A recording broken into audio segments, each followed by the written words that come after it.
Okay, picture this. You're at the grocery store, you've got a cart full of just the basics: milk, bread, vegetables, nothing crazy.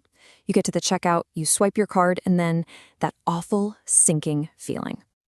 That moment, that hot flash of embarrassment and just shame. It's a feeling that honestly millions of people know way too well. A real gut punch. But here's a thought. What if that feeling isn't actually about you failing? What if the whole system is designed to make you feel that way? Welcome to World Trade Insight.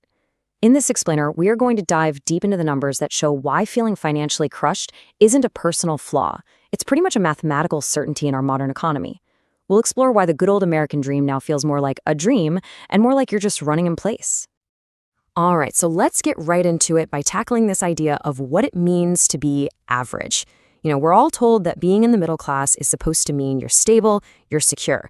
But the math? Well, the math tells a totally different story.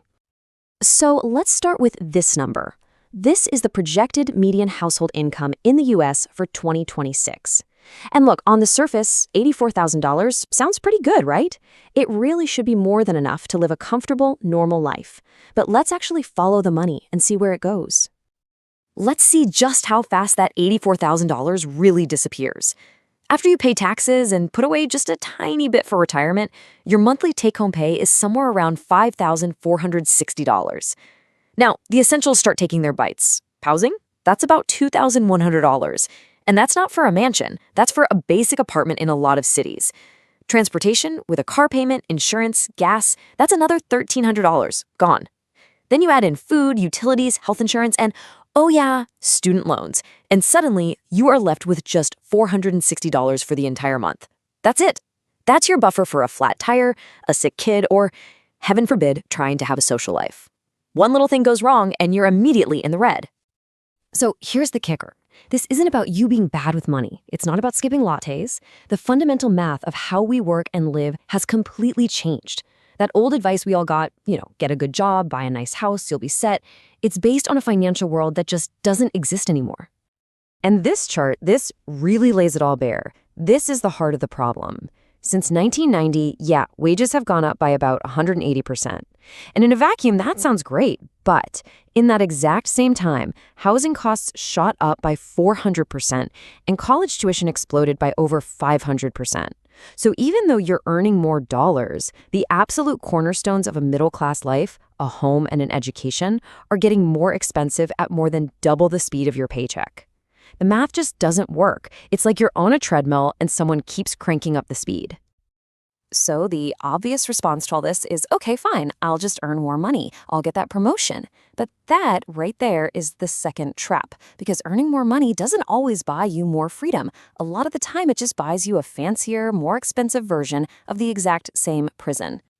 And this is the key idea we're talking about, the financial prison. It's that state where your lifestyle inflates perfectly in sync with your income. The stress doesn't go away. It just gets, nicer furniture and granite countertops. You're still trapped. You're just in a slightly more comfortable cell. Let's make this real. Meet the Parker family. They're bringing in $130,000 a year, which puts them in the top 25% of all earners in the country. By all accounts, they should be absolutely crushing it. But let's look at their actual monthly budget. Their take-home is just over $7,000. The mortgage on a decent house in a good school district, 2 car payments because they both have to commute, groceries for family of 4, healthcare, childcare, student loans. It adds up so fast. And as you can see, before they've even paid for gas or electricity or a pair of shoes for their kid, they are already negative $77 for the month. They look successful to everyone on the outside, but on the inside, they're one blown transmission away from a total financial disaster. So if the game is rigged, what do you do? Well, the source material we're looking at today argues that the only real way to win is to just stop playing their game. It's not about finding a better job inside the system, it's about building your own system from the ground up. And it proposes this 3-step exit strategy. Step 1, run your survival math. I'm not talking about what the bank says you can afford. I mean, what is the absolute rock bottom minimum you need to live? Step 2, identify what it calls the financial vampires. These are those huge recurring costs, the oversized mortgage, the fancy car payment, that are silently sucking the financial life out of you every single month. And then step 3, the most important one of all, create and then fiercely protect a gap.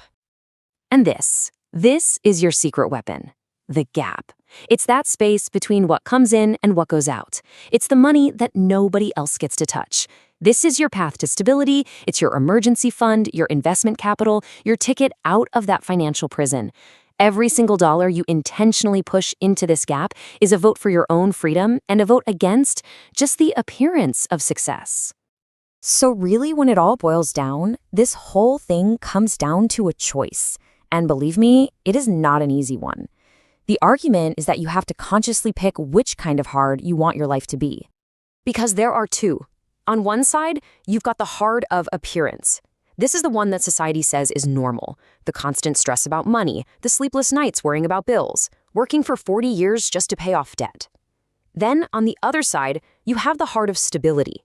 Now, this is the socially uncomfortable hard.